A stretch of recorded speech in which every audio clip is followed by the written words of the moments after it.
Today we got Brant's story where we can read through his personality, his interaction with other characters, his resonance evaluation report, whether he has overclocked or not, whether he is prone to overclocking or not, so basically losing control or not. And I think it's really fun to read things like this, just like we did with Phoebe, Rokia, Carlotta. It's just really fun to learn about a character to see how they really are. It is basically a zen moment to read through. I think it's quite entertaining. So let's get to it then. Post-Lament, Anthropocene stars Intertwined Brant. That's a hella difficult word, Anthropocene. I've read it like a billion times and still I have difficulty pronouncing it. Alright, Brant is the name, captain of the Fool's Troop. And who are the Fool's Troop? Basically a circus-themed group would travel through that new land, Rinasata. No, it's not Rinasata. Oh, they are a carnival-themed troop, not a circus. And yeah, they're basically a group who would just travel in Rinasata, so this 2.0 world, and just perform cool shows. That's basically. Okay. So Brant is the captain of that group. A pleasure to meet you, and please call me whatever you would like. What will you call him? Brant, I think. Yeah, I don't really have other nickname for him. Brant. For I am but a humble fool in pursuit of freedom. Humble, eh? Enough with introductions now, let's hand the stage over to everlasting joy and boundless liberty. He really has that young guy vibe. A story about Brant, live on stage. Bravo, what a performance. I love how our hero revealed the truth at the end. Truly a moment of glory for him. Is this in Brant's perspective or not? I went to see this play about the returned, and at first I thought Brant had built on us. Oh, it's in someone else's perspective, okay. Turns out he was there all along, playing a stone, a pensive stone no less. But so Brant had basically a performance where he was a stone. And what's a pensive stone though? Oh, as in a statue of someone thinking. Bruh, he was literally playing a stone. Okay, like that's quite cool. He was thinking about something then, okay. I hate that entitled rich kid. He's always in the main character's way. Sure, he's got the money and looks. So what? Don't get me wrong. Brant's amazing, but that character, he just gets on my nerves. So Brant also played someone irritating. Okay, so the average rich entitled kid. And what does this person say? Someone from the Order. I'm from the Order, let me tell you. This Fool's Troop play I saw today, not my cup of tea. There's an acolyte who talks weird and scowls through every prayer. That's how they perceive us. What do they mean though? Phoebe? Pietro, the cynical old acolyte? Because if it is, they got it all wrong. Historically inaccurate and honestly not a great play. Always with the negativity. Snagged the front row seat today and Brant's character showed up at the back of the auditorium. He strutted down the aisle, high-fiving everyone, then poof out of our sight. Next thing I know, he's back on stage. How to do that? Some kind of magic trick? Amazing! So you can teleport Brant, okay, or just light magic. Selected reviews from Brant's audiences, which he meticulously keeps.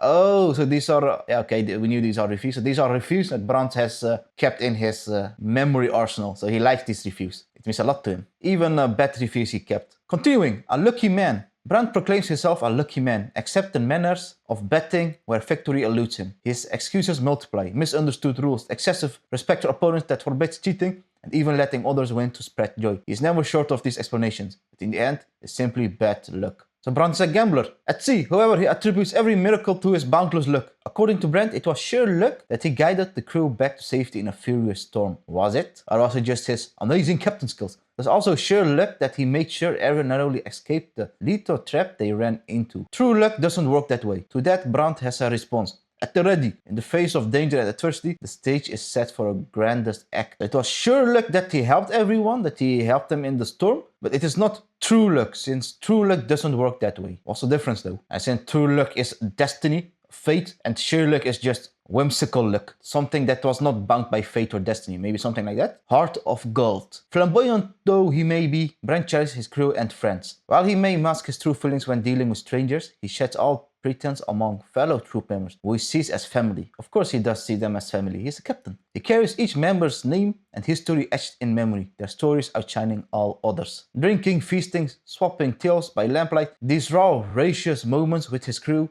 define his purpose. The names and stories of every fool are his greatest wealth, and he values them even more than his own life. That is deep. So Brant's whole purpose in life is to just enjoy the moments with his troop members. That is where he gets the greatest joy out of it. It literally says that it is his greatest wealth, sharing experiences with the troops, and that he values them even more than his own life. Is that a small hint that he will sacrifice himself to save someone from the troop? But I doubt it, since the only really interesting person from the troop is Rokia till now, right? So he would sacrifice himself for Rokia then, but how could a situation like that really come to be? Like were full members once before and left the full members, and now they've become evil, and he wants to kill all the troop members, and Brant sacrificed himself to save every troop member. by fighting against this evil troop member. Who knows? But I doubt that it is a hint that he will sacrifice himself. So Brant will still live long and good, I assume. Live off stage. When the show's over, Brant takes off his tricon and changes out of his costume. Oh my, so he has other clothes instead of this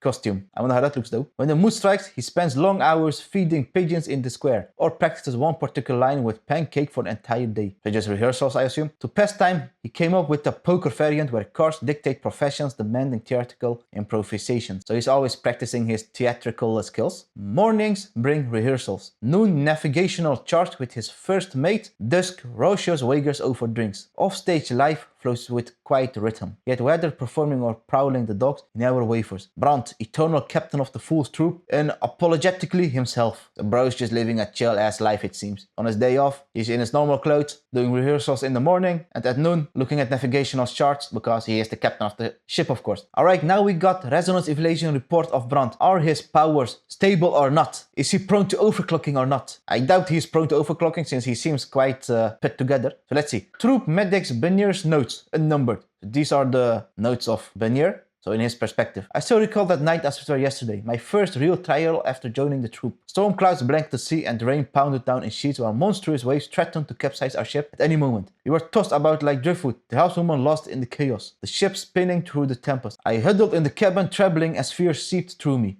Then I saw him, there atop the mast, stood the captain. Is this where Brant saved everyone in the storm then, where it made him legendary, like we just read earlier. Desert mark on his chest, showing like St. Louis Elmo's fire. No idea what it is. A beacon showing us the way. Steady now, my friends, I heard his voice cut through the howling wind. Follow my command, hard to starboard. Okay, so he just gave a command, Brant, it seems. The crew rallied at once, the disarray falling away as they returned to their post with newfound focus. So by just saying, steady now, my friends, everyone was like, aight, enough chaos, let's lock in now. I quickly jotted down in my notes. Why I lack the tools to confirm it, I am certain of one thing. Captain Brant is a natural resonator. The flames he conjures can light our way even in the darkest of seas. So no indication of prone to overclocking. Interestingly, I often catch Captain Brant spinning in the air during combat. Is that a trick to sharpen his sense of direction or his secret to navigating the seas? I do hope someone finds the courage to ask him. I'm dying to know. What? He's spinning in the air during combat? Is he like acting as a compass, you know? I doubt. Like he's trying to sense the magnetic field. Oh, here is the Overclock diagnostic report. Okay. A troop of fools revel in freedom. Tour Raguna stop application. Lead performer Brant. The subject's waveform graph shows elliptical fluctuations. That sounds stable. The time domain pattern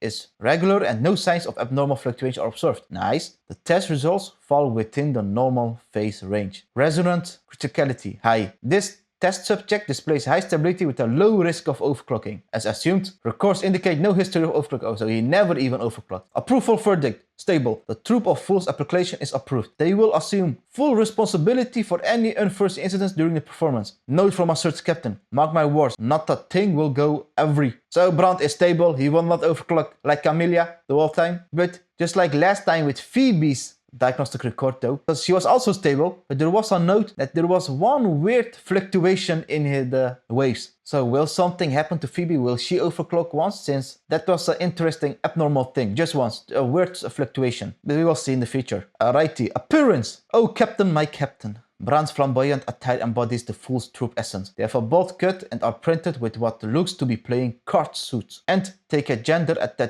tricon on his head. Well, he's the captain, alright. So his outfit is basically a nice representation of what the Fool's troop stands for. Nice and flamboyant. Beneath the mask. Brant always wears a mask on stage. This mask isn't for hiding his true feelings. It sharpens his focus. He claims forging deeper bonds with every role he embodies. Interesting. So the mask is not for hiding his feelings, but to form a deeper bond with the character he plays. So maybe he hides his own character, so the Brant character, with the mask, which allows the role he is playing to really shine then? Is that his logic then? Since the feelings stay the same, he doesn't hide his feelings. They can hide his personality though, or his personality feelings, I have no idea. Brant is a free spirit and a natural leader. No matter how fierce the storm is, or how high the waves are, he never fails to keep his crew spirit up and lead them out of danger. Yep, we noticed that many times. He does talk kind of loud though, but that's to be fit for a captain. Anecdotes. Cherished item. Is that the seashell? The initial threshold, a meticulously preferred ammonium fossil as a fossil. Little Brant once stood atop a table. partly declaring to his father that he had found a treasure hidden among the books. His father took off his glasses for a closer look, recognizing it as the ammoniate fossil tucked away at the bottom of the bookshelf. Seizing the moment, his father recounted an adventure about unearthing the past and seeking the truth. So his father was an explorer, a big explorer even. Seeking what truth though? That ammoniate became Brant's first treasure and marked the beginning of his journey into a world of endless adventure. Who is his father though? Because I don't think his father was ever mentioned, was it? He seems like a big deal, since seeking the truth ain't that easy. Most of the times the parent dies and the child needs to find out what happened to the parent, and while trying to discover what happened to the parent, they discover the truth that the parent couldn't discover. But this is not a story like that. Brant's hobbies. The boundless sea is the grandest stage. It has towering waves, our most thunderous applause. We sail with the currents and wind, hunting for cheers and laughter on every distant shore. Therefore, my friend, lift your voice and dance with abandon. For you, for me, and for every day we have lived and full. So what is his hobby? Is his hobby sailing? Is his hobby hearing the cheers and laughter of the audience? Or the sea? I have no idea. Why so fake, man? Brant's story. Take this telescope and see for yourself. Even the highest clouds feel close enough to touch, don't they? With this gadget, you will catch up every thrill on stage and every new world waiting out at sea. Every new world. Which new world though? Will they go out to Vinasata and explore new places to perform then? Thoughts. I've got some time today. What would you say to a nice stroll on the beach? Maybe the sea breeze and ocean sunset will inspire you. Inspire us for what? For our next performance? I think that's it. Eye animation. Looking cool. The cool ass bird. Like there is literally like fire coming out of the bird's head. Let me zoom out. What is he feeding the bird though? Is he feeding something? He literally had a whole ass apple. Wait. He's going to throw an apple. You see that? That apple or an orange. Bruh. Okay, character menu. He's just standing. He has a compass in his hands. He just threw the compass, I think. Did he throw it? He's looking. Throw it. Whoop. Okay, cool. Awesome. Config animation. Of course, we have seen the config animation because leaks, unfortunately. But yeah, is what it is. Super cool. I like the fire though. Quite flamboyant and dramatic. And I like the lightning though. Super cool. Awesome. Resonance Liberation. Yeah, we saw everything, of course. Way earlier. Yeah. I think his ultimate could have been cooler though. I don't like the ship. It should have been like more with the fire. He should have like created a world as a fire sword thing. The ship is cool. It represents more his persona. That's true. But I'm more fan of dark looking powers, you know. But yeah, still entertaining, of course.